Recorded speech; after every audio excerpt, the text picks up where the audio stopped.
કેશોદમાં ભાગવત સપ્તાહ નિમિત્તે લોક ડાયરામાં મોટી રકમની ઘોર થઈ હતી, જે દાનની રકમ ગોપી ગ્રુપને અર્પણ કરવામાં આવી હતી. કેશોદના મૂળ વતની અને હાલ કચ્છમાં રહેતા કિશોરભાઈ અને નીરવભાઈ ગોટેચા તેમજ પરિવાર આયોજિત શ્રીમદ ભાગવત સપ્તાહ અંતર્ગત ગત રાત્રે એક ભવ્ય લોક ડાયરાનું આયોજન કરવામાં આવ્યું હતું. આ ધાર્મિક અવસરે અલ્પાબેન પટેલ, રાજ ગઢવી અને ઉમેશ પરમાર સહિતના કલાકારોએ લોક ડાયરાની રમઝટ બોલાવી હતી. શહેરના પ્રતિષ્ઠિત નગરજનોની હાજરી વચ્ચે ભાવિકોએ ઉદાર હાથે મોટી રકમની ઘોર કરી હતી. આ કાર્યક્રમમાં એકત્રિત દાનની રકમ કેશોદના ગોપી ગૌ સેવા ચેરિટેબલ ટ્રસ્ટને સામાજિક સેવા અર્થે સમર્પિત કરવામાં આવી હતી.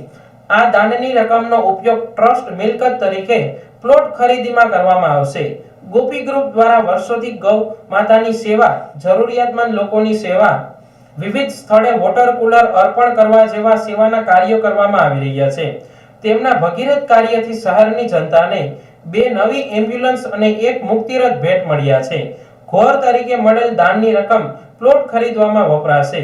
આ માટે ગોટેચા પરિવાર દ્વારા 2,51,000 જેવું દાન પણ મળ્યું હતું.